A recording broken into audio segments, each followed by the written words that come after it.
എല്ലാവർക്കും സുഖമല്ലേ? ഞാൻ ആൻസി.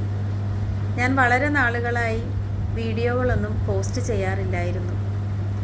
നാട്ടിലേക്കുള്ള യാത്രയും തിരിച്ച് നാട്ടിൽ നിന്ന് മസ്കറ്റിലേക്കുള്ള യാത്രയും അതിനിടയിലെ വളരെ തിരക്ക് പിടിച്ച നാട്ടിലെ ജീവിതവും എല്ലാം കാരണം, പിന്നെ എൻ്റെ ഒരല്പം മടിയും എല്ലാം കാരണം എനിക്ക് വീഡിയോ ഒന്നും പോസ്റ്റ് ചെയ്യാൻ സാധിച്ചില്ല.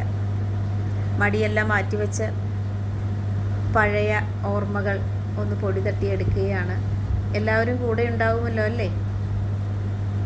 നാട്ടിൽ നല്ല മഴയാണിപ്പോൾ. ഇവിടെയാണെങ്കിലോ നല്ല ചൂട്. നാട്ടിലെ മഴയുടെ വാർത്തകൾ ഈ മരുഭൂമിയിലെ ചൂടിലും എന്നെ നനയിക്കുകയാണ്. പവിഴമുത്തുകൾ പോലെ ഇലക്കുമ്പിളിൽ പറ്റിപ്പിടിച്ചിരിക്കുന്ന നീർത്തുള്ളികൾ കണി കണ്ടുണരുന്ന ആ പ്രഭാതവും കോരിച്ചൊരിയുന്ന മഴയിൽ മേൽക്കൂരയിൽ നിന്ന് വീടിറമ്പിലേക്ക് വീഴുന്ന വലിയ മഴത്തുള്ളികൾ തീർക്കുന്ന കുഴികളും ചൊരിമണലിലെ ചെറിയ നീർച്ചാലുകളും ആ മഴയോർമ്മകൾ എന്നെ ഹരം പിടിപ്പിക്കുകയാണ്. എന്നെ ആ ഓർമ്മകൾ കേരളക്കരയിലേക്ക് എത്തിക്കുകയാണ്. ആ ഓർമ്മയിലേക്കൊന്ന് പോയാലോ?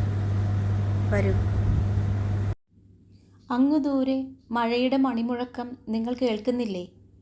അഴയിലുണങ്ങാനിട്ടിരിക്കുന്ന വസ്ത്രങ്ങൾ കാറ്റിലിളകി പടപടാ ശബ്ദമുണ്ടാക്കി തുടങ്ങി.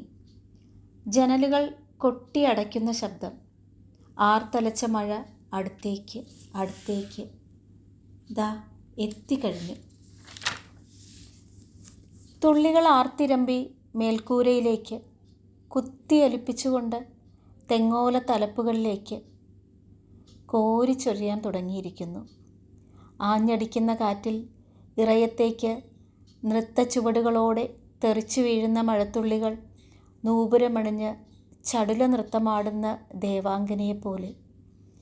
നന്ദ്യാർവട്ടവും ചെത്തിയും ചെമ്പരത്തിയും തല കുമ്പിട്ട് വണങ്ങി മഴയ്ക്ക് സ്വാഗതമോതുന്നുണ്ട്. കാറ്റിലിളകിയാടുന്ന വൃക്ഷതലപ്പുകളിൽ പതിച്ച് ചില്ലകളിലൂടെ ചെറിയ ശീൽക്കാരത്തോടെ ഭൂമിയിൽ പതിക്കുന്ന മഴത്തുള്ളികൾ. മണ്ണിൽ പതിക്കുന്ന മഴത്തുള്ളികൾ ചെറിയ ചെറിയ നീർച്ചാലുകൾ തീർത്ത് മുറ്റത്ത് നിറയാൻ തുടങ്ങി. വലിയ വൃത്തങ്ങൾ തീർത്തുകൊണ്ട് പതിക്കുന്ന തുള്ളികൾ ഒരുമിച്ച് ചേർന്നൊഴുകി നിറയുന്ന കാഴ്ചകൾ അത്രയും എത്ര കണ്ടാലും മതി വരില്ല. പ്രകൃതിയുടെ ഓരോ ഭാവത്തിലും സൗന്ദര്യം തുടിച്ചു നിൽക്കുന്നു. തീരാത്ത ഉറവ പോലെ മേഘശകലങ്ങൾ പിന്നെയും പിന്നെയും കോരിച്ചൊരിയുകയാണ് രാഗവർഷമായി.